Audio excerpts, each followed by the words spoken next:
penelitian, bahkan juga mungkin bagaimana menyusun, merancang penelitian, lalu juga menyusun etik penelitian. Nah, dan beberapa komponen-komponen yang harus juga dipersiapkan di dalam pembuatan penelitian tersebut juga akan saya sampaikan ya di siang hari ini, di mana bagian saya pada siang hari ini adalah tentang menentukan variabel penelitian dan juga nanti menentukan perhitungan sampling ya. Karena ini adalah poin penting yang sangat apa ya perlu diketahui oleh para teman-teman sekalian supaya nanti penentuan ataupun penyusunan penelitian itu benar-benar qualified ataupun sesuai dengan evidence based ataupun secara prinsip ilmiah ya. Oke, saya akan share screen. Oke, sudah kelihatan? Izin Ya. sudah. Ya, sudah kelihatan ya. Nah, jadi di dalam penelitian itu tentu yang ingin kita sedang kerjakan itu kan untuk membuktikan sesuatu ya, bisa membuktikan sebuah tentu membuktikan sebuah hipotesis. Nah, hipotesisnya adalah bisa H0 ataupun HA ya, hipotesis alternatif ataupun hipotesis nol. Nah, jadi ketika membuktikan hipotesis itu kan biasanya itu dimulai dari sebuah pertanyaan kan, pertanyaan penelitian apakah ada misalnya seperti itu ya. Itu biasanya adalah sebuah hipotesis. Nah, jadi rumusan masalah. Lalu nanti akhirnya jawaban daripada rumusan masalah tersebut menjadi hipotesis penelitian kita. Kita mengatakan misalnya bahwa ada hubungan antara merokok dengan kanker paru. Nah, ada hubungan antara merokok dan kanker paru. Itu adalah hipotesis. Nah, kalau kalian melihat dalam kalimat ini ada hubungan antara merokok dengan kanker paru. Nah, merokok dan kanker paru. Maka ada dua hal ya, ada dua hal yang akhirnya ingin dibuktikan. Ya, ada dua hal yang ingin dibuktikan yaitu merokok dan kanker paru. Nah, apa yang dibuktikan hubungan keduanya? Nah, merokok dan kanker paru inilah yang kita sebut sebagai variabel ya, ataupun variabel daripada sebuah penelitian ya. Nah, jadi dalam sebuah penelitian ya, dalam sebuah penelitian ada fenomena yang ingin diteliti dan tentunya dalam fenomena yang pengen diteliti tersebut ada teori-teori yang mendasari kenapa akhirnya fenomena tersebut terjadi. Nah, teori ini perlu dihubungkan dengan fenomena dan dalam hal ini variabel yang berperan dalam menghubungkan konstruksi dari sebuah teori dan fenomena yang nyata. Ya, ini kan kita mau berusaha untuk buktikan apakah fenomena yang sedang kita lihat tersebut benar-benar terjadi apa enggak. Nah, sehingga konstruksi dari sebuah teori ini akan diamati dan selanjutnya akan diukur dengan alat dan skala ukur dan inilah yang kita kenal dengan variabel. Jadi intinya variabel itulah sesuatu ataupun ya sesuatu yang sedang ingin kita teliti atau ingin kita pastikan dan hal tersebut harus bisa diukur. Itu prinsipnya. Hal tersebut harus bisa diukur. Karena kalau tidak bisa diukur tentu tidak akan bisa diterjemahkan, ya. Jadi segala sesuatu yang ingin kita ukur. Maka kerangka konsep dalam sebuah penelitian akan membantu kita memahami setiap konstruk, ya, lalu menyusun variabel penelitian yang jelas dalam penelitian. Nah, tentunya ketika kita menentukan sebuah variabel itu, hal yang paling utama yang harus kita kuasai terlebih dahulu adalah dasar teorinya terlebih dahulu, gitu. Ketika tadi saya mengatakan di awal ada hubungan antara merokok dengan kejadian kanker paru. Merokok itu sesuatu yang bisa diukur nggak? Ya tentu ya, sesuatu yang bisa diukur. Ukurannya bagaimana? Ukurannya itu adalah apakah Anda merokok? Ya dan tidak. Ya dan tidak itulah hasil ukur. Jadi itulah sesuatu yang bisa diukur. Kanker paru adalah sesuatu yang bisa diukur nggak? Iya, sesuatu yang bisa diukur, sesuatu yang bisa dibuktikan, sesuatu yang bisa dilihat. Nah, gimana caranya? Yaitu dia pemeriksaan dan segala macam gitu ya, biopsi. Nah, lalu kita putuskan apakah terjadi kanker paru atau tidak. Nah, pertanyaannya tadi, bagaimana bisa terjadi antara merokok dengan kanker paru? Nah, ini adalah sesuatu yang tentunya berdasarkan teori mungkin ada hubungannya gitu. Nah, jadi hubungan-hubungan tersebut berdasarkan teori ada, lalu kita akan berusaha membuat dia jadi sebuah konstruksi dan tentu konstruksi-konstruksi tersebut apabila dapat diukur itulah kita katakan sebagai variabel penelitian. Nah, ini jadi gambarannya ada teori. Nah, ada teori, lalu itu akan membentuk suatu yang namanya konstruk. Lalu konstruk inilah yang kita katakan sebagai variabel. Lalu variabel ini akan mempengaruhi atau memberikan efek terhadap variabel lain, ya. Jadi ada variabel lain, dan inilah yang akhirnya menghasilkan sebuah fenomena. Nah, jadi ini adalah konstruksi ataupun dasar berpikir bagaimana kita menentukan variabel dalam sebuah penelitian. Oke. Jadi kalau kalian lihat misalnya seperti ini. Nah, jadi kalau kalian lihat misalnya seperti ini, kita coba contoh lah misalnya ya. Contoh misalnya, kalau misalnya karena saya bagiannya misalnya bidangnya adalah di bidang reproduksi, kalau misalnya seseorang mau hamil, ya, seseorang mau hamil mempunyai anak, even itu mereka sedang program kehamilannya, misalnya lewat program kita kenal dengan inseminasi misalnya ya. Nah, bagaimana seseorang bisa hamil itu? Ya, tentu tidak bisa dipengaruhi oleh dua hal. Bisa karena faktor pria dan bisa oleh karena faktor wanita. Apa saja yang ada dari wanitanya, apa saja yang ada dari prianya. Nah, inilah dia dijabarkan penjelasannya.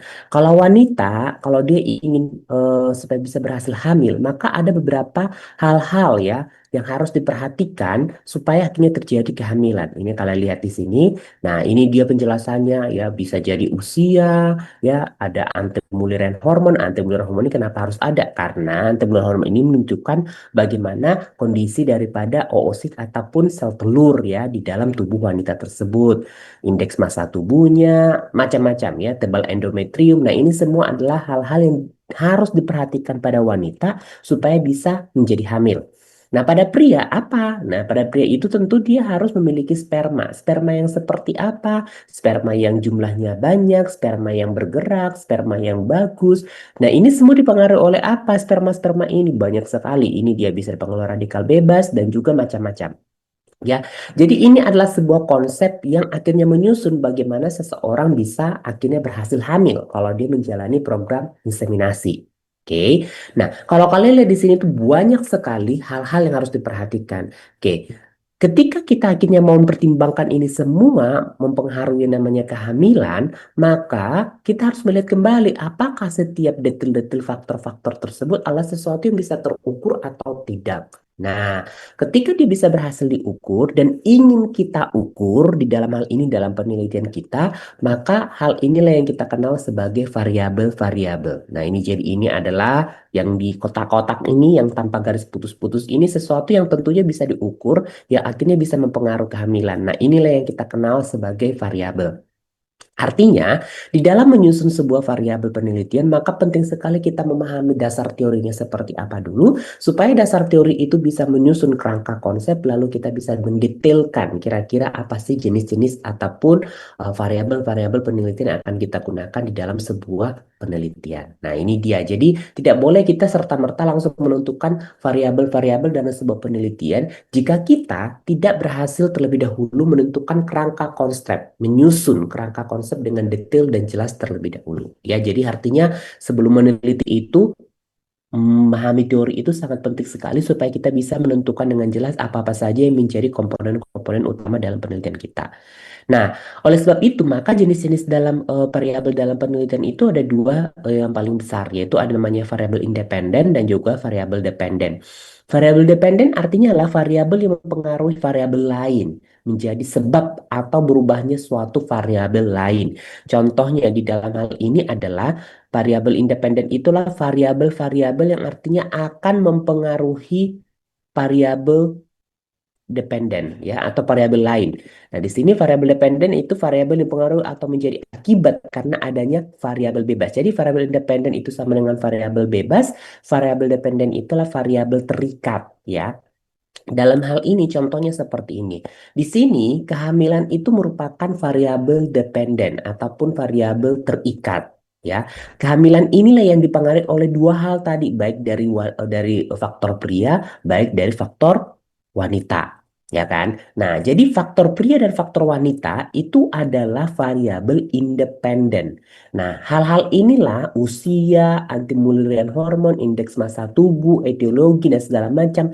Ini adalah variabel independen. Ini adalah variabel-variabel yang tidak dipengaruhi oleh apapun, tetapi dalam hal ini, di dalam penelitian ini, dia mempengaruhi kehamilan.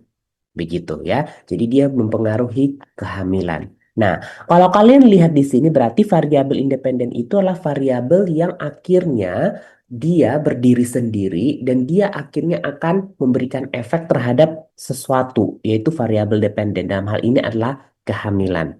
Itulah ya kurang lebih definisi daripada variabel independen dan variabel dependen ya. Nah, tetapi di samping daripada variabel independen dan variabel dependen, ada juga variabel-variabel lainnya, yaitu variabel moderat, yaitu variabel-variabel yang diukur, dimanipulasi, atau dipilih oleh peneliti untuk mengetahui apakah variabel tersebut mengubah hubungan antara variabel bebas, variabel independen, atau variabel tergantung. Ya, lalu ada juga namanya variabel kontrol, yaitu variabel yang faktornya dikontrol oleh peneliti untuk menetralisir pengaruhnya. Dan ada juga kadang-kadang disebut dengan variabel confounding, yaitu variabel yang mempengaruhi hubungan antara variabel independen dengan variabel dependen menjadi hubungan yang tidak langsung. Nah, maksudnya ini apa, Dok? Yang tiga ini ya. Baik variabel moderat, variabel kontrol, ataupun variabel confounding ini, nah itu kurang lebih mungkin seperti ini ya. Jadi kalau kalian lihat di sini ada usia, anti-Mullerian, dan segala macam. Inilah variabel yang kita katakan sebagai variabel independen. Tetapi sebelum dia akhirnya mempengaruhi kehamilan, apakah usia serta-merta langsung mempengaruhi kehamilan? Tentu sebenarnya perjalanannya sangat jauh. Nah, kenapa usia bisa mempengaruhi kehamilan? Tentu alasannya bisa jadi ini semua gitu ya. Nah, kalau usia itu akhirnya akan mempengaruhi apa namanya jumlah oosit yang terdapat dalam tubuh wanita. Tentu jumlah oosit dalam tubuh wanita semakin sedikit jumlah oositnya, semakin kecil peluang kehamilannya. Maka kalau kalian perhatikan di sini, maka jumlah oosit ya radikal bebas dan segala macam ini ya. Oke, variabel-variabel atau faktor-faktor yang sebelum mencapai kehamilan ya, setelah ada variabel independen ini ya. Nah, itulah yang kita katakan bisa jadi variabel moderat, bisa jadi variabel confounding, variabel kontrol tergantung konteksnya kita lihat secara teori bagaimana ya. Jadi itu yang dikatakan sebagai variabel moderat, variabel kontrol ataupun variabel confounding, tergantung konteksnya bagaimana ya. Nah, jadi variabel ini perlu dijelaskan ya. Jadi perlu didefinisikan ya dengan jelas, termasuk perlu dipahami karena variabel adalah sesuatu yang harus terukur ya, sesuatu yang harus bisa kita ukur. Maka dia harus jelas-jelas bisa didefinisikan dengan baik ya. Jadi oleh sebab itu perlu didefinisikan dengan pasti apa sih variabelnya ini, bagaimana cara mengukurnya, bagaimana hasil ukurnya, dan bagaimana skala ukurnya. Nah, pendefinisian yang jelas dari sebuah variabel inilah yang akan bantu kita menentukan cara mengambil data dengan benar dan menganalisis data yang ada. Nah, ya, jadi contohnya ini tadi, oke, bagaimana menentukan variabel. Jadi kalau hamil, dia diukur dengan apa? Diukur dengan adanya beta HCG positif atau tidak ya. Nah, di sini itulah yang dikatakan sebagai variabel dependennya, yaitu kehamilan. Kehamilan ini itu dianggap sebagai variabel dependennya dapat diukur dengan adanya beta HCG yang positif atau tidak. Sedangkan yang ini semua adalah variabel yang kita katakan sebagai variabel independen yang kita anggap bisa menentukan atau mempengaruhi kehamilan. Oke, jadi ini dia contohnya tadi. Maka kita perlu mendefinisikan. Ini variabelnya sudah dipilih semua ya. Usia pasangan pria. Artinya apa sih usia pasangan pria itu? Maka kita definisikan sebagai usia pasangan pria pada saat dilakukan tindakan IUI. Ini contoh ya, contoh. Nah, cara pengukurannya bagaimana? Cara pengukurannya adalah dengan data rekam medis dan tanggal lahir. Satuan ukurnya bagaimana? Tahun ya, skala ukurnya bagaimana? Numerik. Nah, ini semua adalah hal yang harus kalian siapkan biasanya terutama di bagian metode penelitian ya di bab nggak tahu mungkin di Universitas Jambi itu dimasukkan di mana di bab 4 atau bab 3 saya kurang paham pastinya ya bagaimana strukturnya di penulisannya di apa namanya Universitas Jambi, tapi biasanya dia masuk di bagian bab 4 ya, di bagian metode penelitian. Jadi semua variabel itu harus dijelaskan seperti ini. Harus dibuat definisi operasionalnya seperti ini, cara pengukurannya juga, lalu satuan ukur dan skala ukurnya. Ini harus dibuat dengan detail ya. Nah, skala ukur itu penting ya. Kenapa? Skala ukur ini nanti akan bantu kita menentukan juga bagaimana cara menentukan sampel dan juga cara menentukan uji analisis yang akan kita bahas besok ya. Jadi ini kurang lebih untuk penjelasan terkait tentang variabel. Oke, saya rasa itu dulu untuk variabel. Oke, sebelum saya lanjut ke sampling, ada yang mau ditanya dulu. Jadi kita langsung diskusi dulu untuk yang apa namanya di bagian penentukan variabelnya. Ada yang mau ditanya?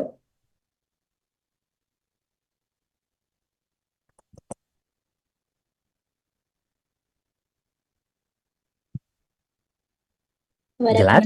teman-teman, apakah ada yang ingin ditanyakan, teman-teman? Sebelum kita masuk ke sampel penelitian.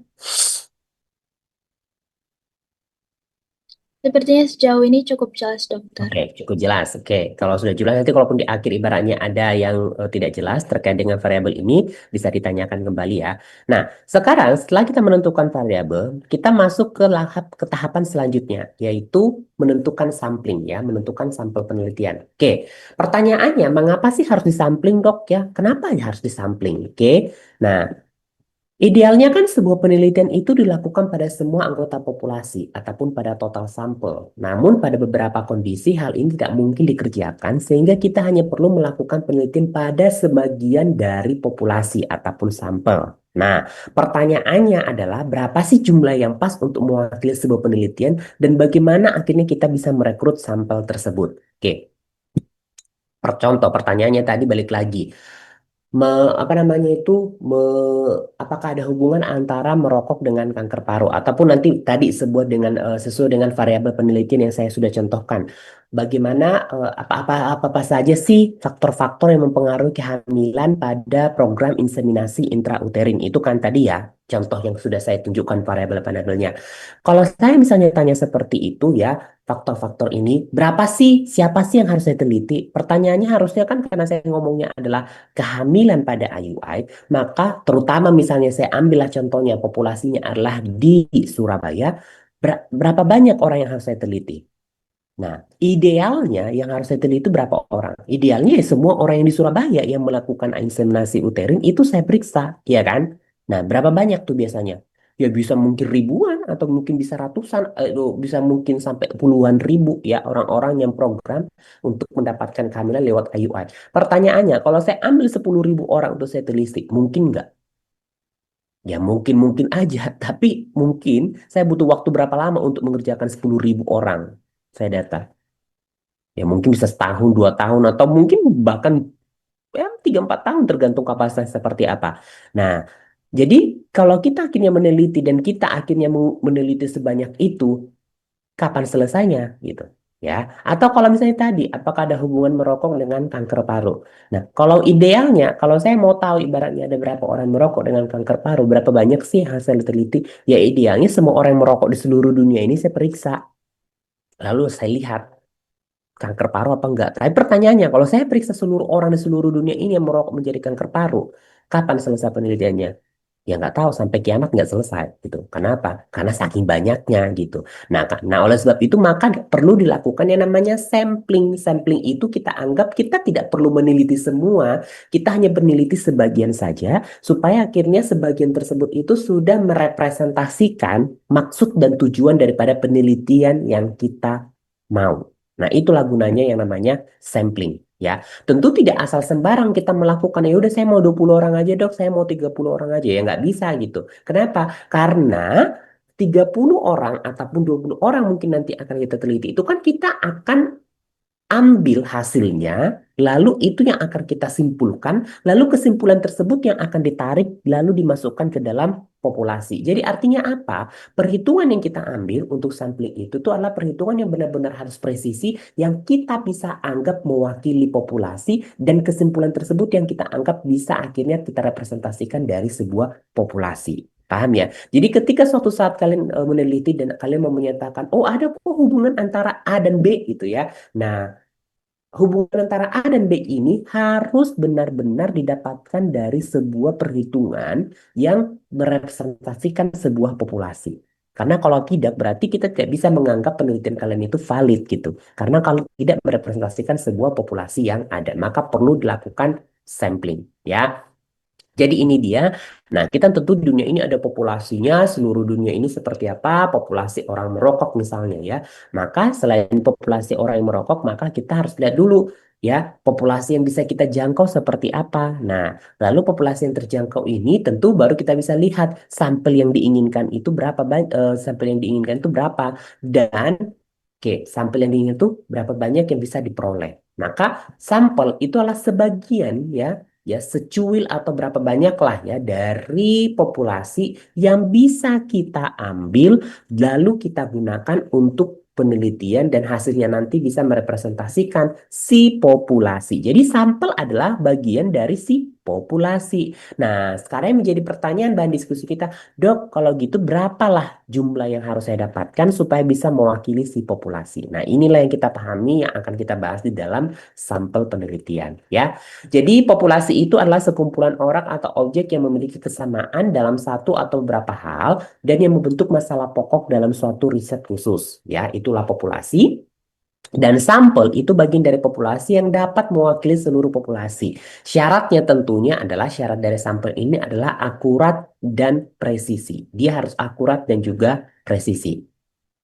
Nah, di sini cara metode pemilihan sampel itu bisa dua hal, yaitu bisa dengan probability sampling ataupun dengan non-probability sampling. Nah, ini apa nih maksudnya, Dok? Pemilihan sampel ini. Jadi kan tadi di sini, nah di sini, oke, di sini ada populasi, tadi baru ada sampel yang diperoleh. Oke, semisal tadi dari populasi ini ada sampel yang diperoleh, semisal kita mengambil sampelnya itu sebanyak 100 orang, gitu ya, ada 100 orang. Pertanyaannya, 100 orang ini siapa sih yang saya ambil, Dok? Siapa sih yang saya pilih? Kan orangnya bisa ribuan, Dok. Nah, 100 ini siapa yang saya ambil? Nah, cara pengambilan 100 ini dalam sebuah penelitian itu bisa dalam dua teknik. Bisa dia probability, bisa non probability. Artinya gimana tuh, Dok? Probability itu artinya adalah memungkinkan atau memberikan kesempatan kepada siapapun untuk bisa menjadi sampel penelitian kalian. Artinya, kalau misalnya saya mau dapat 100 tadi yang sampel penelitian ini, berarti jumlah daripada populasinya itu sangat banyak atau apa ya, orang yang terjangkau yang bisa mungkin dijangkau menjadi sampel penelitian itu misalnya adalah banyak. Itulah yang kita katakan sebagai probability sampling. Nangkap ya maksudnya ya. Jadi kalau misalnya tadi saya mau meneliti faktor-faktor yang mempengaruhi kehamilan dengan program IUI gitu ya. Nah, berdasarkan perhitungan saya dapatnya misalnya 100. Jumlah orang yang akhirnya mengikuti program IUI itu di tempat saya misalnya di Surabaya misalnya bisa ada sampai 500 orang gitu. Nah, kan kalau 100 diambil dari 500 orang memungkinkan nggak? Memungkinkan ya. Jadi artinya apa? 500 orang itu bisa siapapun 500 orang itu ya, yang 500 orang itu tadi 100 orang diantaranya bisa siapapun. Itulah yang kita katakan probability sampling. Artinya jumlahnya itu memang sesuatu yang banyak gitu ya. Nah, jadi 100 orang diambil dari 500 orang. Siapakah nah kayak kalian lah misalnya 179 orang di sini ya. 100 orang. Saya mau meneliti misalnya di antara apa namanya hubungan antara apa namanya itu tingkat kehadiran kalian dengan IPK. Misalnya seperti itulah ya, tingkat kehadiran kalian dengan IPK. Sampel yang saya butuhkan adalah hanya 75 orang. Nah, pertanyaannya, kalian di sini ada 179 orang. Siapa sih yang mau saya ambil dari 179 orang tersebut? Nah, itulah teknik yang probability. Ya, jadi memungkinkan siapapun bisa menjadi sampel penelitian saya. Oke, nah yang probability ini bisa dia itu bisa diambil dengan cara bagaimana ya? Saya memilih 75 orang itu dengan cara seperti apa ya? Bisa dengan simple random, bisa dengan sistematis, bisa dengan stratify dan bisa dengan cluster. Apa sih bedanya, Dok ya?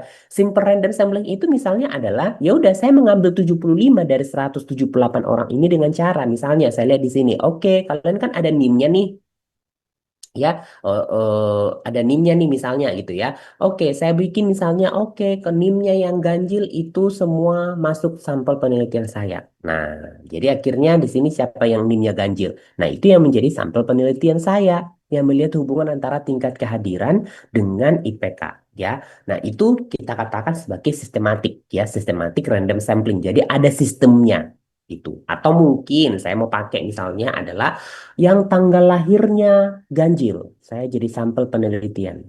Atau yang bulan kelahiran ganjil. Bulan 1, bulan 3, bulan 5 dan segala macamnya. Itu jadi sampel penelitian saya. Nah, itu sistem. Nah, ada yang simple random. Simple random itu gimana? Oh, ini kalian 180 orang sekarang, kalian kasih nama-namanya ke saya. Lalu saya acak, ya, saya acak, lalu saya ambil. Oke, saya tariklah dia kayak macam berjudi gitu loh, dia ya, diambil. Oh, nomor 1, misalnya sampel penelitian saya di sini ada Vanessa. Jadi Vanessa termasuk sampel penelitian saya. Terus saya ambil lagi, saya acak, lalu saya dapat, oh, ada Rifki. Rifki menjadi sampel penelitian saya. Lalu diacak lagi, terus 3, ada Devara. Devara jadi sampel penelitian. Gitu terus sampai 75 orang. Nah, itulah simple random. Oke, atau mungkin bisa pakai komputer, ya, pakai komputer disuruh diacak, pakai wheel of chain itu juga bisa masuk ya. Wheel of chain bisa juga termasuk di dalam konteks simple random sampling, ya. Nah, sedangkan stratified sampling itu adalah penentuan sampling yang digunakan biasanya berlapis-lapis, ya. Biasanya ini melibatkan satu apa namanya daerah-daerah kelompok-kelompok tertentu. Ya udah saya bagi dulu misalnya dari beberapa kelompok, ya, kelompok-kelompok yang lahir dari bulan Januari, bulan ini. Saya ambil yang bulan ganjil. Nah, yang bulan ganjil ini lalu nanti saya akhirnya ambil tanggal lahirnya yang genap. Nah, itu berstratify, berlapis-lapis. Cluster itu misalnya adalah penentu berdasarkan cluster-cluster tertentu, berdasarkan kelompok-kelompok atau daerah-daerah tertentu, ya. Nah, intinya probability sampling ini memungkinkan dia seluruh sampel penelitian kita itu diambil secara acak, ya, dikarenakan jumlah sampelnya itu memang jumlah populasinya itu memang sangat banyak sehingga sampel yang akan kita ambil itu bisa mewakili dari populasi-populasi yang diharapkan. Nah, itu dia yang dikatakan sebagai probability sampling ya. Jadi memungkinkan dia untuk dilakukan pengacakan. Tetapi bisa saja dia penentuan sampel itu tidak berdasarkan probabilitas ya, tidak berdasarkan probabilitas yang kita kenal dengan non probability sampling.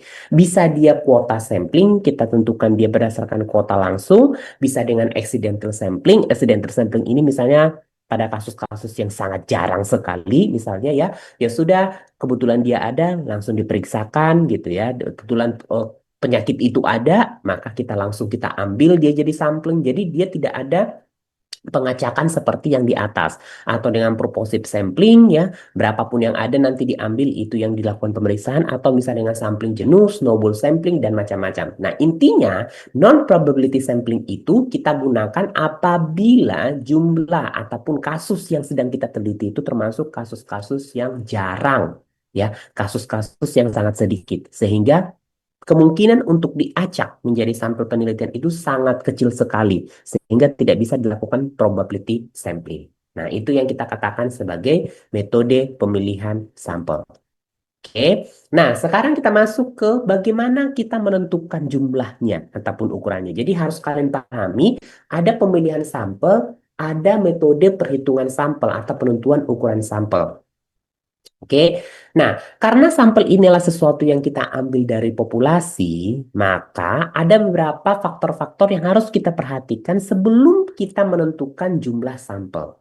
Oke, nah ada namanya nilai p-value atau alpha level, ada yang namanya power, ada yang namanya efek, dan juga ada yang alternatif hipotesis ya. Apa sih maksudnya ini ya? Nah, power ini nanti dia bermacam-macam ya, tergantung kekuatannya beberapa diambil ya.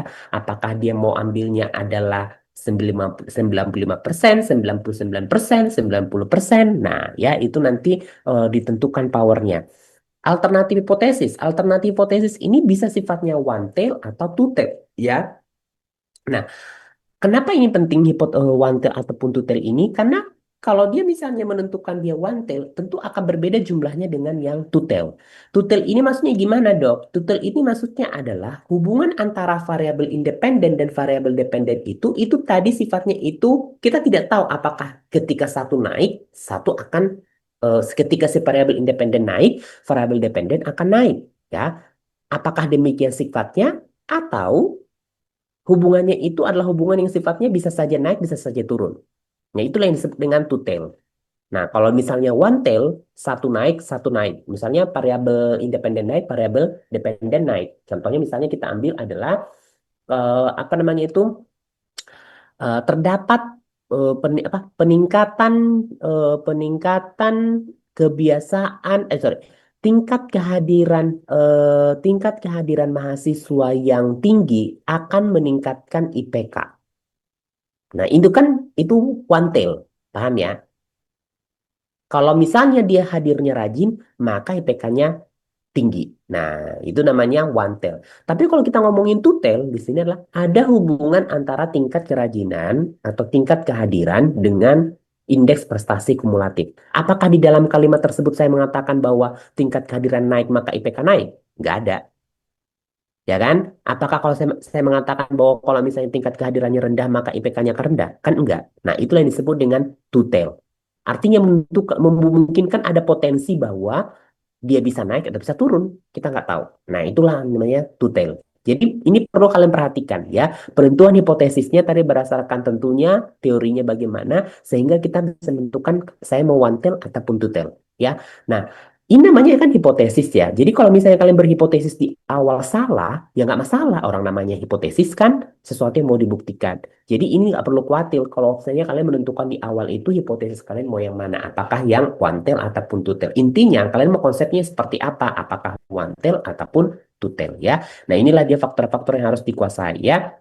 Jadi ukuran sampel itu bergantung pada jenis data yang akan digunakan. Oleh sebab itu, tentukan definisi operasional dengan baik untuk membantu menentukan rumus yang digunakan. Tadi kan sudah saya sampaikan, definisi operasionalnya apa? Definisi operasionalnya itu tadi harus jelaskan dulu, lalu bagaimana cara mendapatkannya, lalu skala ukurnya bagaimana. Itu penting ya. Mau nominal, ordinal, rasio, interval harus dijelaskan dulu, karena itu akan mempengaruhi pemilihan sampel yang akan digunakan.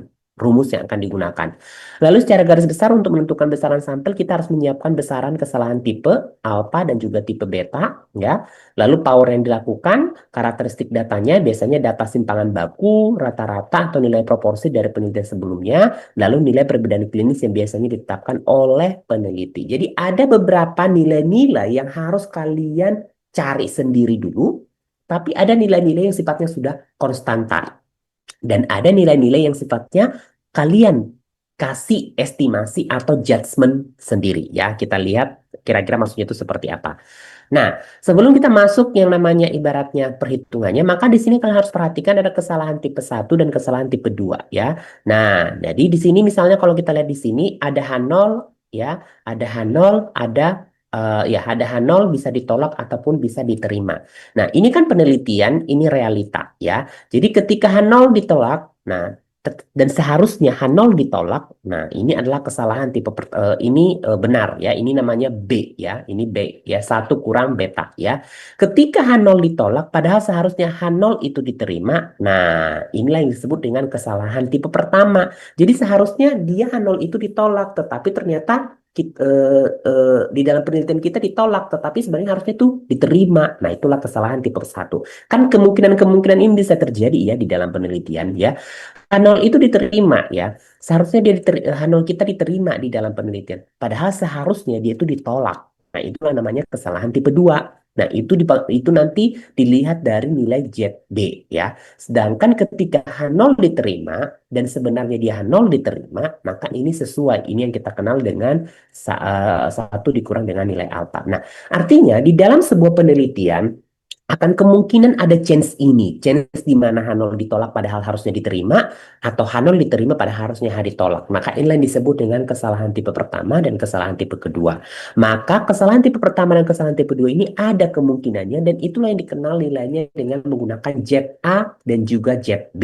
Ya, di mana ZA dan ZB ini nanti di dalam perhitungan statistik untuk penelitian, sampel penelitian, dia itu ada konstantanya. Ya, tergantung ya kita memilih powernya berapa. Oke, nah ini dia. Jadi kalau kita berargumen bahwa kita salah, kemungkinan salahnya itu adalah 1%, maka nilai ZB dan ZA adalah ini 2,326 ya. Kalau dia sifatnya adalah one tail, kalau sifatnya adalah two tail ini ya. Kalau kesalahannya 5%, maka nilai ZB dan ZA-nya itu one tail-nya ini 1,645, two tail-nya itulah 1,96 Demikian seterusnya. Paham ya? Jadi di sini harus dilihat dulu kalian mau pakai nilai kesalahannya yang mana. Nah, biasanya lazimnya saya pilih yang mana, Dok? Lazimnya kita pilih kesalahan yang 5%. Ya, kesalahan 5%. Kenapa tidak memilih yang 1% dan 10% ke bawah, Dok? 1% itu terlalu presisi, terlalu ketat. Ya, terlalu ketat ya. Nah, sedangkan 10% dan ke bawahnya ke atasnya itu juga terlalu terlalu apa namanya ya, terlalu longgar. Misalnya 10%, maka kamu memberikan kesempatan sebanyak 10% mengalami kesalahan. Nah, itu juga terlalu longgar. Maka yang dipilih nilainya biasanya adalah yang 5%. Nah, ini tadi one tail atau two tail. Jadi jawaban sementara dari penelitian menyatakan hubungan atau perbedaan di mana satu variabel atau kategori tertentu memiliki lebih banyak proporsi dibandingkan variabel lain. Sedangkan two tail atau dua arah tadi jawaban sementara dari penelitian menyatakan ada hubungan atau perbedaan tanpa menekankan adanya secara spesifik kategori yang lebih besar ataupun lebih kecil dengan kategori lain. Tadi sudah saya jelaskan ya. Nah, jadi inilah rumus-rumus yang digunakan. Jadi, rumus yang digunakan itu tergantung daripada jenis penelitiannya, bergantung kepada tadi saya bilang apa namanya itu luaran datanya seperti apa. Nah, secara umum misalnya kalau kita mau meneliti penelitian yang sifatnya deskriptif ya, penelitian deskriptif itu misalnya apa? Berapa banyak prevalensi ya, berapa banyak prevalensi suatu penyakit tertentu pada populasi tertentu. Itu kan namanya penelitian deskriptif. Nah, untuk menentukan berapa banyak itu jumlah yang diperiksa itu, maka kita menggunakan rumus ini. Kalau misalnya yang kalian gunakan itu nanti data yang mau kalian ambil itu sifatnya adalah numerik, maka pakai rumus yang ini, yang di kiri. Sedangkan kalau data yang sifatnya kalian ambil itulah kategori, maka ambil yang sebelah kanan. Contohnya gimana sih dok? Itu ya. Contohnya misalnya tadi, berapakah prevalensi atau berapakah presentasi ya? Berapakah presentasi berapakah presentasi apa namanya itu tingkat kehadiran ya, tingkat kehadiran mahasiswa FK Universitas Jambi. Nah, misalnya seperti itu. Tingkat kehadiran itu kan itu dalam bentuk angka ya, 2%, 3%, 4%, misalnya seperti itu. Itu berarti numerik. Nah, untuk menentukan jenis sampel yang akan digunakan, maka pilih yang ini ya, yang di sebelah kiri. Nah, sedangkan kalau ini berapa sih presentasi jumlah apa namanya itu em, laki-laki dan perempuan. Nah, itu kan kategorik laki-laki dan perempuan. Nah, itu kalian pilih yang di sebelah kanan ini ya. Nah, kalau kalian lihat di sini rumusnya ya, di sini ZA kali S, yang ini ZA kali P dan Q. Bedanya apa, Dok? Yang S di sini adalah simpangan baku. Maka simpangan baku ini adalah sesuatu yang harus kalian ambil dari penelitian sebelumnya. Sedangkan di sini P dan Q ini adalah proporsi. Proporsi P dan Q ini juga adalah sesuatu yang diambil dari penelitian sebelumnya. Jadi ini ya, jadi ini dia data-data yang harus kalian gunakan untuk menentukan jenis penelitian, untuk menentukan ukuran sampelnya harus dipersiapkan. Ini untuk deskriptif. Lalu, kalau kalian mau melakukan penelitian yang menganalisis kelompok yang tidak berpasangan, nah ini bisa yang di sebelah kiri atau bisa di sebelah kanan.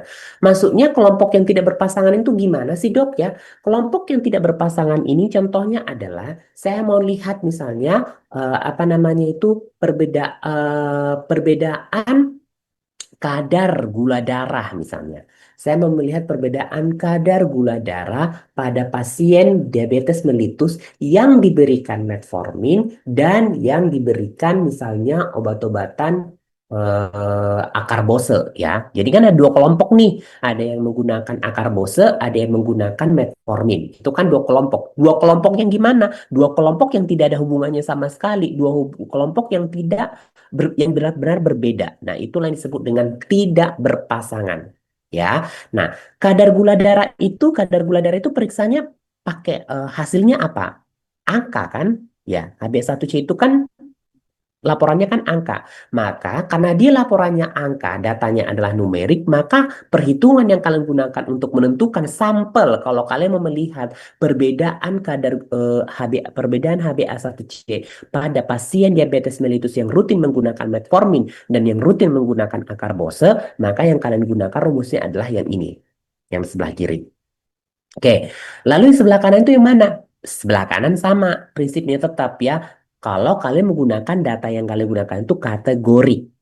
Contohnya misalnya ya, perbedaan tadi ya, perbedaan eh, perbedaan tingkat ya, perbedaan tingkat tadi HbA1c ya pada pasien yang mengalami diabetes mellitus dengan pemeriksaan akar bosen, sorry, yang mendapatkan akar bosen yang menggunakan metformin. Tapi HbA1c-nya itu diubah menjadi kategori. Maksudnya itu gimana dok? Ya, kan HbA1c itu kan nilainya tadi 5, 6, 7,5, 7,2 itu kan numerik. Tetapi kan 7,5, 7,2 itu bisa nggak dikategorikan sebagai level tinggi, level rendah, level sedang. Misalnya seperti itu. HbA1c-nya itu dikelompokkan seperti itu. Itu kan itu kan data yang sifatnya kategori. Nah, kalau kalian mau melihat datanya hasilnya seperti itu, tetapi diukur pada DM yang mendapatkan akar Bose dan DM yang mendapatkan metformin, maka rumus yang kalian gunakan adalah yang ini. Yang ada peki-pekinya ini. Ya, oke. Paham ya? Nah, catatannya, jika desain yang akan digunakan adalah case control dan data yang tersedia adalah OR, maka ini adalah perhitungan untuk mendapatkan proporsinya. Jadi jika desain yang digunakan adalah cohort dan data yang tersedia adalah RR, maka data untuk mendapatkan proporsinya adalah ini.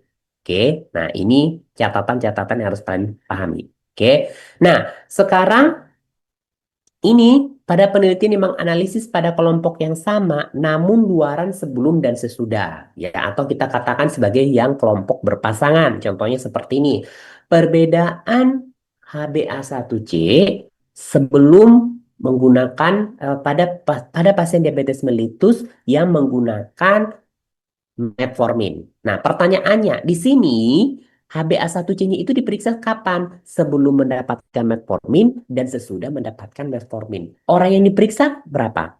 Ya orang yang diperiksa tetap sama. Orang yang diperiksa itu tetap apa? Pasien diabetes mellitus yang mendapatkan metformin. Tapi yang dilihat variabelnya sebelum dan sesudah menggunakan metformin. Ya kan? Maka sampelnya tetap sama.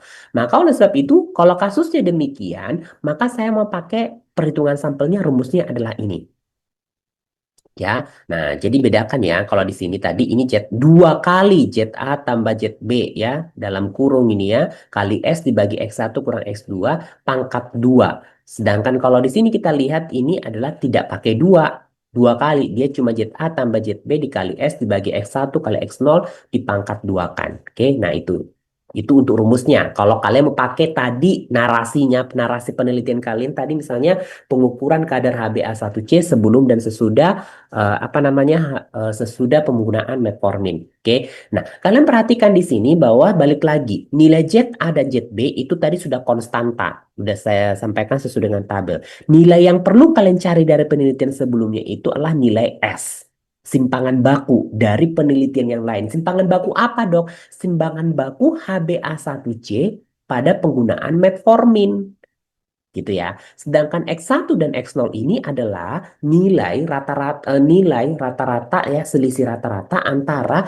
kadar HbA1c sebelum dan sesudah menggunakan metformin. Ini selisih X1 dan X0 ini adalah nilainya diambil berdasarkan estimasi atau pertimbangan kalian sebagai peneliti. Jadi yang di sini perlu kalian tetapkan adalah nilai S dari penelitian lain. Oke, begitu juga dengan yang di sini ya S dan penelitian lain. Yang ini juga nilai P dan Q itu adalah diambil dari penelitian yang lain ya. Baik P1, PQ1 dan P1 dan P2 ini adalah nilai yang kita estimasi ya.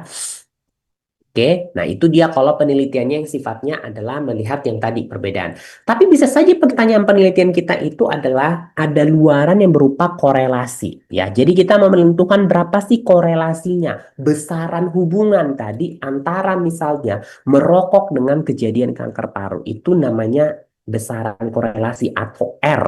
Nah, kalau itu adalah tujuan penelitian kita, maka perhitungan sampel yang kita gunakan adalah ini. ZA tambah ZB dibagi dengan 0,5 logaritma natural dikali 1 tambah R dibagi 1 kurang R. Di sini apa nilai yang mau kalian harus ambil dari penelitian yang lain itu adalah nilai dari R. Ya, R itu diambil dari penelitian sebelumnya. Nah, jadi kalau dalam penelitian kalian, kalau kalian mau melihat tadi korelasi antara merokok dengan kanker paru, nah kalian mau melakukan itu penelitian di tempat kalian, maka kalian harus cari dulu nilai R dari merokok dengan kanker paru di penelitian-penelitian sebelumnya. Gitu ya. Ini kalau mau kalian pakai ya. Oke, kalau kalian melakukan penelitian yang sifatnya multiple, ya, variabel ataupun regresi linear, regresi logistik, ataupun desain yang prognostik, kita bisa menggunakan yang namanya rule of thumb. Rule of thumb itu adalah 10 dikali dengan jumlah, dikali dengan variabel bebas, ya. Nah, dikali dengan jumlah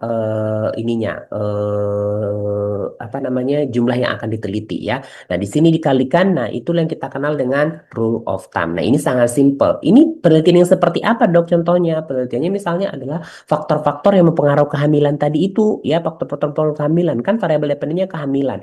Faktor-faktornya apa aja? Banyak sekali. Nah, maka oleh sebab itu, kita harus menggunakan rumus yang ini 10 kali variabelnya itu dibagi dengan i, ya, berapa sih insidensi dan kejadiannya. Nah, itu adalah rumus rule of thumb. Oke. Nah, ketika kalian menentukan jumlah ataupun ukuran sampel, ingat selalu ada potensi yang namanya drop out. Drop out itu artinya ada, kalau kalian tentukan tadi perhitungannya berdasarkan perhitungan-perhitungan ini tadi, dapatlah ketemu misalnya 20, 30, 45, 50. Nah, itu adalah hasil perhitungan sampel ini. Tetapi ada kemungkinannya bahwa sampel ini akan mengalami yang namanya drop out, ya. Maka oleh sebab itu, jumlahnya tidak boleh hanya sekitar, jumlahnya tidak boleh persis 40, persis 45. Jumlahnya harus dilebihkan, ya, dilebihkan untuk mengestimasi yang namanya drop out. Berapa sih jumlah yang dilebihkan itu, ya? Jumlah yang dilebihkan itu dia bisa perhitungannya menggunakan ini namanya n aksen, yaitu n dibagi satu kurang f, di mana f kemungkinan drop out yang terjadi. Biasanya diacu pada penelitian-penelitian yang sebelumnya itu. Maka dengan itu akhirnya kita bisa menentukan berapa sih n aksennya. Inilah n yang akan kita ambil. Jadi kalau misalnya saya dapat 40 tadi di sini, maka 40 itu dibagi dengan itu 40 berdasarkan perhitungan di sini, maka n aksen yang akan saya gunakan adalah 40 dibagi satu kurang. Berapa kemungkinan drop out-nya? Kemungkinan drop out-nya itu ada yang mungkin 4, 5, 6 seperti itu, ya, atau 4 berapa persen. Nah, jadi n aksennya nanti hasilnya adalah demikian, ya, total daripada ini. Jadi nanti n aksen ini yang kalian gunakan di dalam proposal penelitian kalian, ya. Kenapa? Karena kalian mengestimasi jumlah sampel penelitian kalian itu sudah berdasarkan kemungkinan adanya drop out-nya, ya. Nah, oke, coba kita contoh ya dari penelitian ini. Seorang peneliti ingin mengetahui rata konsentrasi spermatozoa pada laki-laki dewasa muda di sebuah kecamatan. Nah, rata konsentrasi spermatozoa pada laki-laki dewasa muda di sebuah kecamatan. Oke, sekarang ini kita ya diskusi loh, Dek, ya. Mana rumus yang akan kita gunakan? Dari sekian banyak tadi rumus-rumus yang sudah saya tampilkan, ya, eh, mana rumus yang saya akan gunakan? Oke, ada yang mau ngasih komentar? Silakan, Dek. Monggo, rumus yang mana saya gunakan? Oke, ini pertanyaannya. Oke, ini dia rumus-rumus yang ada. Ini nomor satu, ya. Ini rumus nomor satu. Satu A, satu B. Ya, ini satu A, satu B. Perhatikan, ini satu A, satu B. Oke, ini dua A, dua B. Oke, ini rumus ketiga. Ini rumus keempat, ini rumus kelima. Jadi ada satu a satu b dua a dua b 3 4 5. Ya kan? 3 4 5. Jadi saya ulangi, satu a satu b dua a dua b 3 4 5. Ada 5 rumus, ya. Nah, kira-kira untuk kasus nomor satu ini kalian pakai rumus yang mana?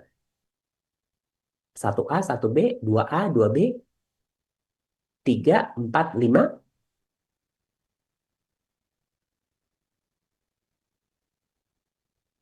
Oke, boleh mungkin tuliskan di kolom komentar, ya, chat.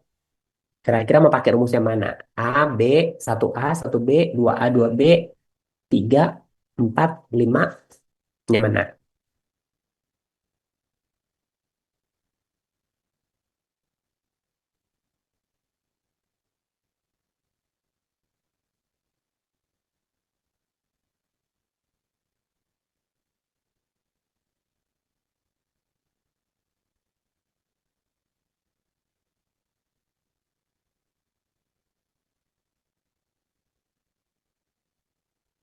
Ayo, Dek, silakan kasih komentar mau A, satu A, satu B, dua A, dua B.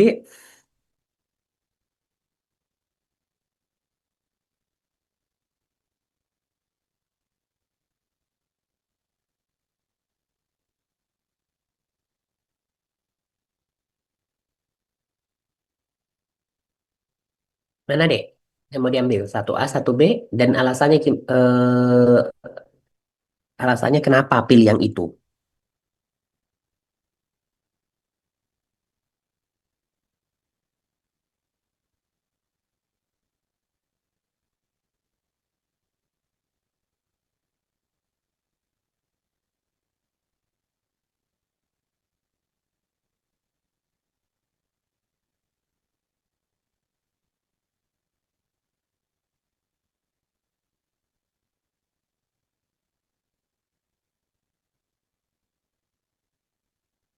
Ayo, gimana? Loh, diam semua nih.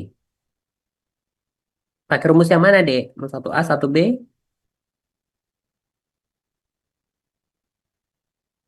dua A, dua B, tiga, empat.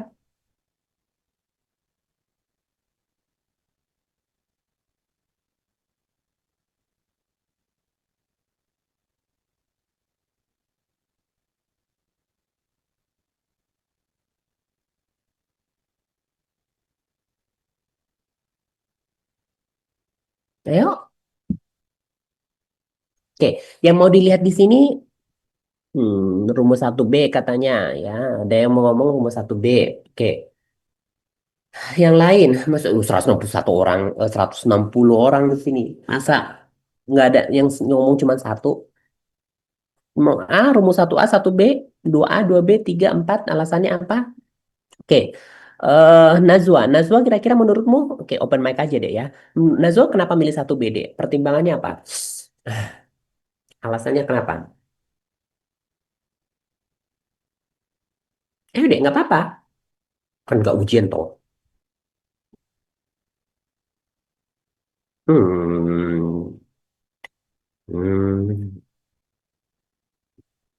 enggak, bukan karena kualitatif. Loh, ini berarti kalian belum paham ini ya. Udah jam berapa di Indonesia sekarang? Jam berapa di Indo? Dua ya? Sudah jam 2 siang, dokter. Oke. Ini sesi terakhir ya? Atau masih ada sesi yang lain, dah? Dan setelah ini masih ada sesi dokter Citra, dok. Oke. Ya, sesi sudah tercitra. Oke. Apa kalian kelaparan? Yang mana?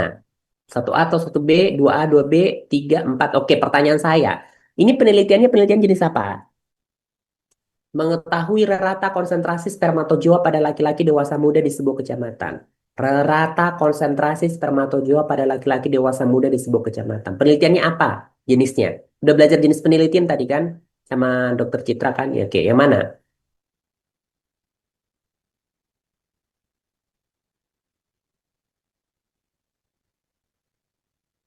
Yang mana penelitiannya?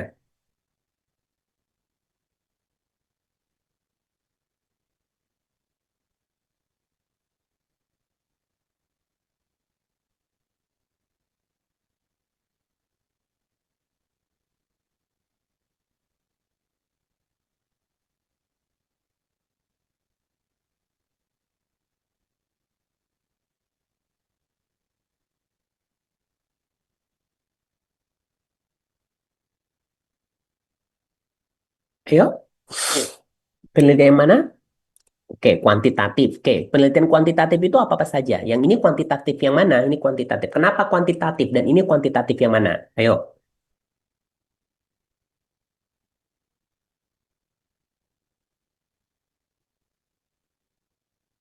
open mic aja deh, ya. Langsung ngomong aja ya, biar diskusi. Ayo, ayo. Nggak usah takut, kalau saya nggak makan kalian pun. Ya, ayo deh. Biar saya tahu kalian sampai mana. Tadi kan sudah sama dokter Citra udah belajar penelitian gitu loh ya. Jadi kalau kalian nggak paham jenis penelitian, penelitian, ya saya nggak bisa.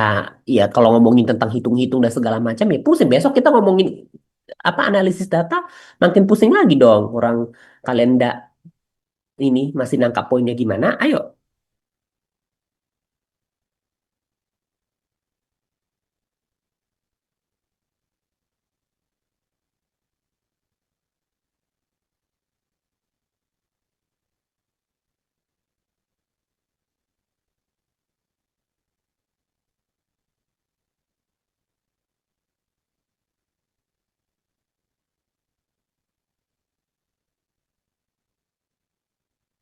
Yuk, penelitian kuantitatif. Iya, kan penelitian kuantitatif. Tapi untuk kuantitatif itu kan banyak.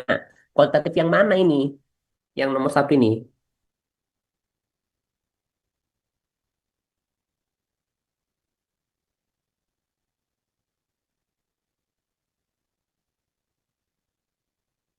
Ayo deh, ayo.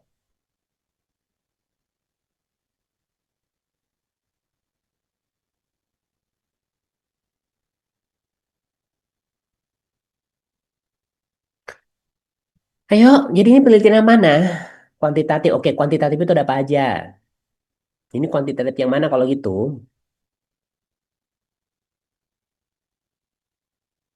Oke, ya ini penelitian kuantitatif yang deskriptif ya. Kenapa? Karena saya hanya mau menampilkan rata konsentrasi. Berapa konsentrasi spermatozoa pada laki-laki dewasa muda di sebuah kecamatan. Saya nggak melihat hubungan antara apa dan apa, nggak. Saya hanya melihat rata. Maka inilah penelitian deskriptif. Nah, di sini saya tanya sama kalian, rata konsentrasi ini dia angka apa kata-kata? Kalau saya laporkan konsentrasi, itu nanti hasilnya apa? Angka atau kata-kata?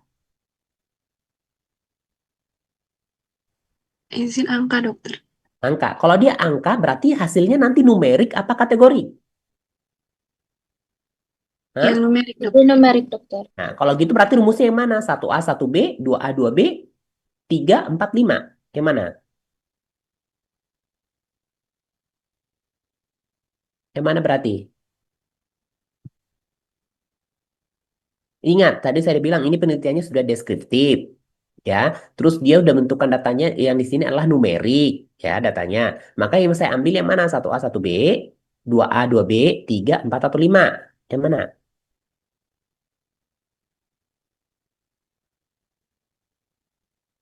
Ayo deh, lo tinggal memutuskan.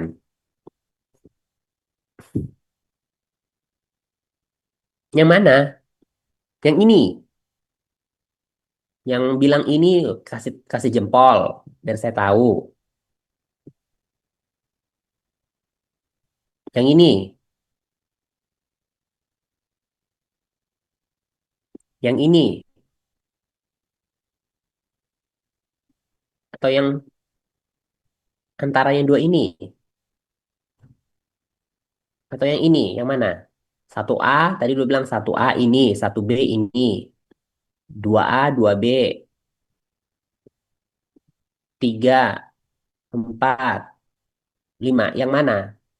Ini masih rumus yang paling sederhana loh, Dek. Ini rumus sederhana untuk penelitian yang paling sederhana. Kalau kalian penelitian yang masih yang lain, masih beda lagi rumusnya. Saya tidak akan menyampaikan penelitian yang lebih lagi rumus-rumusnya karena apa? Itu udah pasti lebih kompleks lagi. Tapi kalian konsepnya di sini masih S1, kira-kira penelitiannya adalah penelitian-penelitian deskriptif atau analisis observasional biasa ya, yang jadi rumusnya paling sederhana masih yang ini. Yang mana kira-kira pakai satu a satu b 2a 2b 3 4 5. Yang satu A dokter. Oke, jadi rumus yang dipakai adalah yang satu a ya. Tadi kan sudah bilang, ini penelitiannya deskriptif. Dia penelitiannya deskriptif ya, dan dia data yang dipakailah numerik, maka pakailah rumus yang ini ya, itu ya. Karena tadi di sini kita penelitiannya itu kan katanya mau mencari tahu rata konsentrasi spermatozoa. Berarti kan rata konsentrasi spermatozoa ini kan numerik.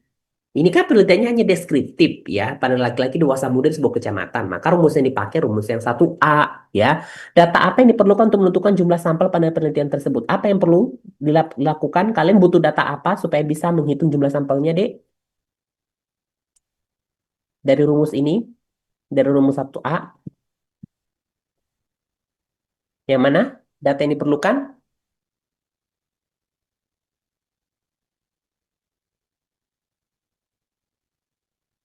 Ayo, Dek, yang mana? Izin dokter, Hah? data yang S dari penelitian sebelumnya, S apa? S ini dalam hal ini berarti S apa, Dek? standar deviasinya dokter dilihat dari penelitian sebelumnya. Iya, standar deviasi apa? Sesuai dengan cerita kita di sini. Standar deviasi apa, Dek? S standar deviasi benar, tapi standar deviasi apa di dalam hal ini?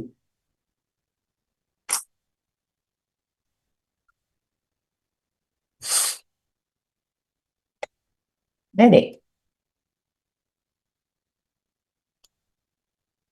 Dari konsentrasi spermatozoa, dokter. Nah, jadi standar deviasi konsentrasi spermatozoa di penelitian yang lain itu kalian ambil, kalian pakailah ke rumus kalian, maka bisa menggunakan rumus yang 1A. Ya, kalau misalnya itu nggak ada, nggak ketemu kalian standar deviasi di penelitian sebelumnya, kalian apain? Nggak bisa dihitung sampelnya dong kalau kayak gitu. Solusinya gimana?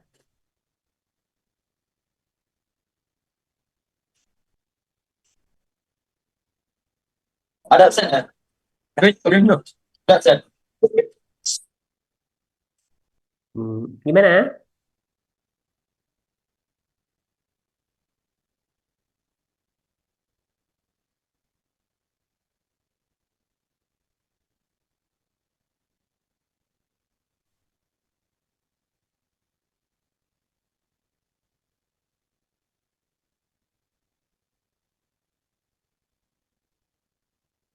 Gimana kalau nggak ada? Nah, kalau nggak ada, untuk semua jenis perhitungan sampel, kalau data itu tidak ada, maka kalian lakukan namanya penelitian preliminary, yaitu jadi ambil sekitar 20 orang, lalu kalian periksa, ya, bikin periksa konsentrasinya, lalu rata-ratakan, itulah yang digunakan sebagai nilai rata konsentrasi. Lalu itu kalian masukkan ke dalam rumus, ya, itu dia. Oke, jadi rumus yang digunakan ini tadi ZA kali dengan S inilah simpangan ataupun standar deviasi dari konsentrasi sperma yang diambil dari penelitian sebelumnya dibagi dengan nilai D. Nilai D di sini itu berdasarkan estimasi kalian, jadi tidak berdasarkan eh, data yang ada di buku ataupun di penelitian sebelumnya, itu nilai estimasi kalian ya dipangkat dua kan. Oke.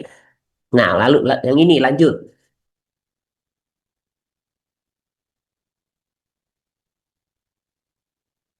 Seorang peneliti ingin mengetahui apakah terdapat perbedaan kesembuhan antara pemberian antibiotik X dan antibiotik Y.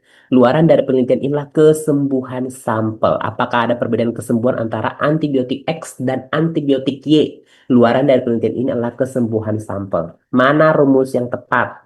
Ya, data apa yang diperlukan untuk menentukan jumlah sampel pada penelitian ini? Yang mana rumusnya? 1A, 1B, 2A, 2B, 3, 4, 5, D.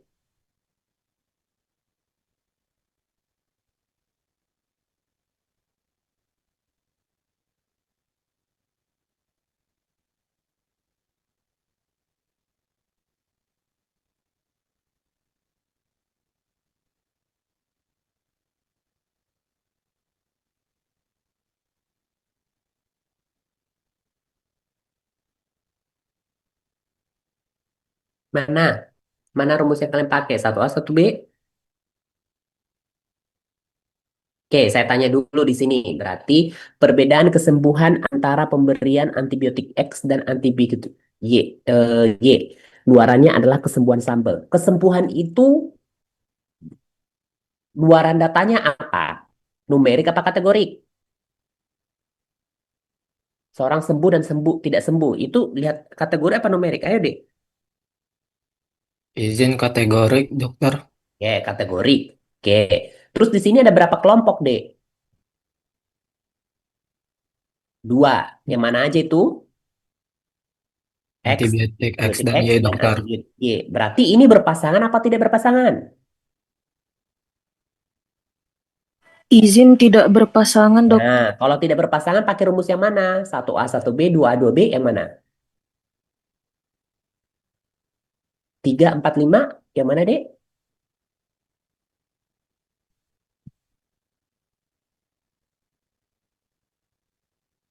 Yang mana? Ini 1A, 1B, 2A, 2B, 3, 4, 5. Yang mana, Dek? Ini udah jelas loh saya tulis tadi ininya, deskripsinya di dalam slide. Yang mana, Dek? 2A apa 2B?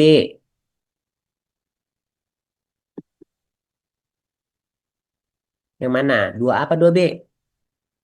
Yang 2B, dokter. Nah, yang 2B kalian pakai rumus yang ini ya, karena ini datanya kategori kan tadi ngomong sembuh dan tidak sembuh. Ya, itu di sini ya. Berarti pakai yang 2B. Oke. Nah, pakailah rumus ini ya.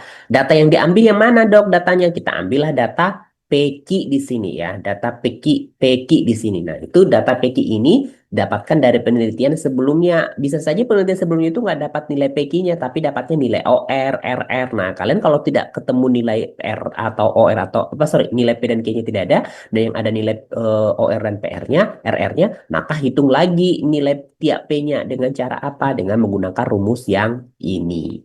Ya, OR P1 dikali 1 kurang P1 dibagi P2 kali 1 kurang P2. Nanti dapatlah deskripsi detail-detail nilai-nilai yang lain ya. Oke, ini sekarang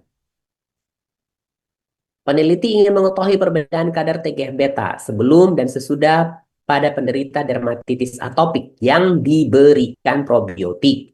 Oke, di sini luarannya apa deh? Luaran daripada penelitian ini apa? Atau variabelnya lah itu tadi sekaligus menentukan variabel. Variabel penelitiannya apa di sini deh?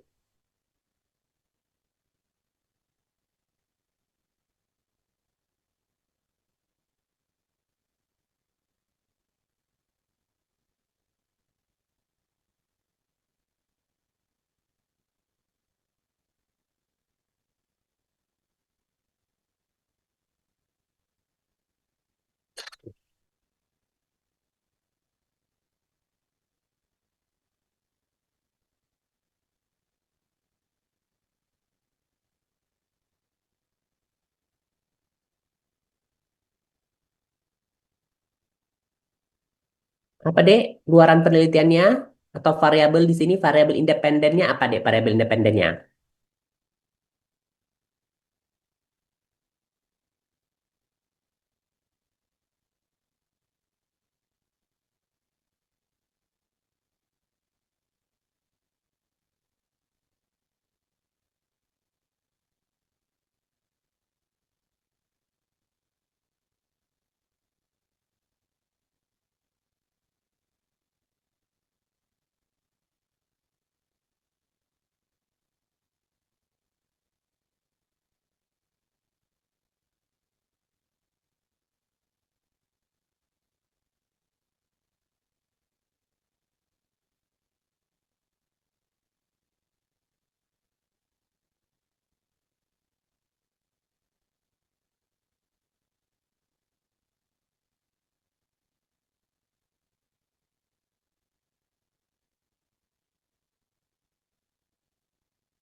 Apa dek?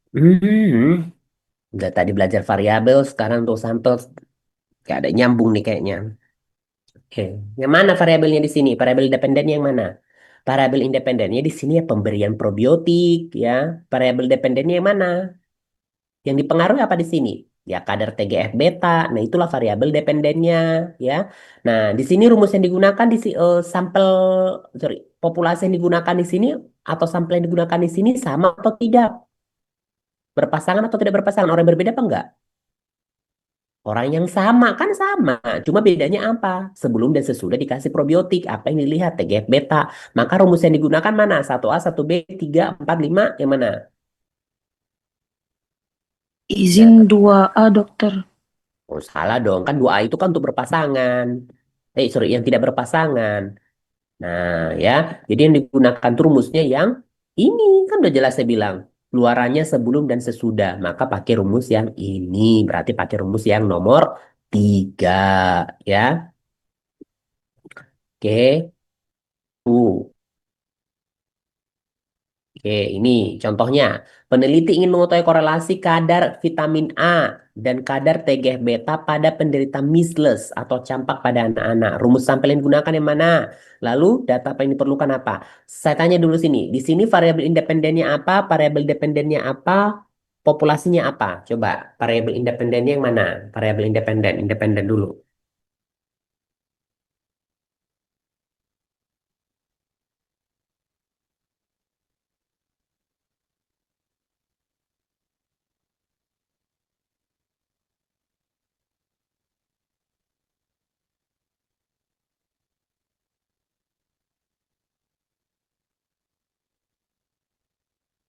Ayo, variabel independennya.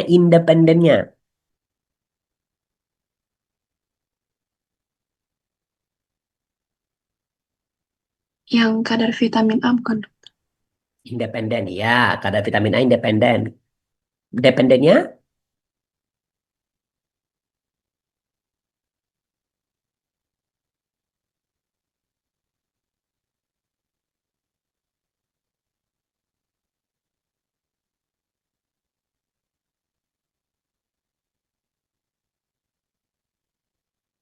ayo. Dependennya apa, Dek? Ya, dependennya yang satu lagi berarti TGF beta, ya. TGF beta dependennya, independennya kadar vitamin A, ya. Populasinya apa? Anak-anak dengan measles atau campak, ya. Nah, rumus yang digunakan yang mana? Satu a satu b dua a dua b 3 4 5. Ayo, Dek. Ini ditanya adalah korelasi. Berarti penelitian korelasi tadi yang mana rumusnya? Satu a satu b dua a dua b 3 4 5. Ayo. Hmm, 3 4 5 yang mana? Ya, ya keempat, pakai rumus yang ini. Nah, pakai rumus yang ini kan ini yang satu-satunya pakai nilai korelasi. Pakai rumus yang ini ya. Jadi rumusnya pakai yang ini ya. ZA tambah ZEB dibagi 0,5 logaritma natural kali. Ya, satu kali tambah R dibagi eh, 1 kurang R ya. Oke, nah itu adalah rumus yang kalian gunakan tadi ya, itu contoh-contoh kita latihan tadi. Tapi sebenarnya kalian bisa sebenarnya menggunakan aplikasi ya untuk menghitung rumus-rumus ya, menghitung rumus-rumus yang kalian mau dapatkan untuk penelitian kalian itu bisa kalian apa ya, mengklik ya ini apa namanya ini website ini, kalian tinggal memasukkan nanti angka-angka yang kalian butuhkan ya. Di sini probability in group 1 berarti tadi P1 misalnya, probability in group 2 itu P2 ya. Alfanya tadi berapa, powernya berapa, tinggal klik calculate, nanti dia akan menghasilkan kira-kira apa namanya itu berapa estimasi sampel yang kalian gunakan. Nah, ini sudah pakai yang namanya rumus-rumus, sudah pakai namanya website. Tetapi kalau kalian mau manual melakukan perhitungannya bisa juga dengan cara yang sudah saya ajarkan tadi. Nah, intinya harus kalian memahami konsepnya dulu. Konsepnya apa? Apakah jenis penelitiannya seperti apa? Luaran datanya bagaimana? Itu penting harus kalian tahu dulu. Supaya apa? Supaya kalian bisa menentukan jenis sampelnya, jenis ukuran penghitungan ukuran sampel gunakan itu seperti apa. Nah, ini yang di sini pun sama ya. Yang di sini yang kalian lihat di sini itu semua itu sama, tapi dia bergeraknya bukan dari yang saya sampaikan tadi. Dia bergeraknya dari analisis atau luaran data yang digunakan, tapi prinsipnya tetap sama. Kita akan bahas ini besok. Jadi ini saya akan skip dulu hari ini ya. Ini yang jenis-jenis analisis data ini akan saya sampaikan besok, tetapi kurang lebih tadi perhitungan sampelnya adalah dengan cara yang sudah saya sampaikan tadi. Oke? Ya, ada yang mau ditanyakan? Kurang lebih itu dia, Dek, topiknya di siang hari ini. Oke, ada yang mau didiskusikan dulu, ditanya?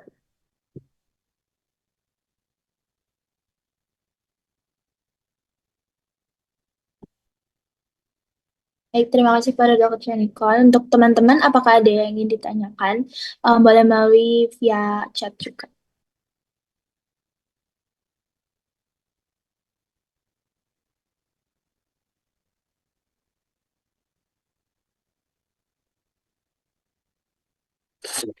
Tidak ada? Jelas? Ini saya jelas menyertakannya atau kalian bingung? Dua hal ini ceritanya ya. Kalian memang nggak paham atau udah paham?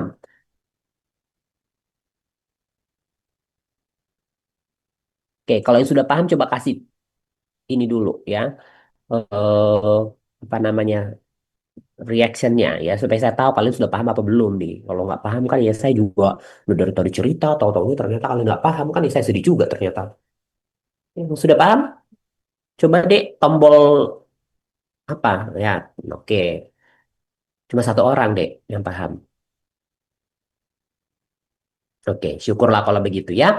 Nah, kalau nanti misalnya habis ini kan materi saya sudah selesai sampling ya dek ya. Nanti lanjut lagi sama dokter Citra. Besok sama saya yang analisis statistika. Ya, ingat tadi perhitungan sampel yang saya sampaikan itu masih beberapa penelitian sampel yang cukup sederhana, tetapi ada beberapa penelitian-penelitian juga misalnya untuk uji diagnostik, uji sintas misalnya ya, surveillance, beda lagi perhitungan sampelnya. Tetapi kalian misalnya di S1 itu beberapa penelitian yang kalian gunakan itu penelitian-penelitian sifatnya deskriptif, analitik observasional, analitik ya analitik observasional misalnya ya, maka rumus-rumus yang sudah saya sampaikan tadi itu adalah rumus-rumus yang lazimnya kalian gunakan di dalam penelitian kalian ya.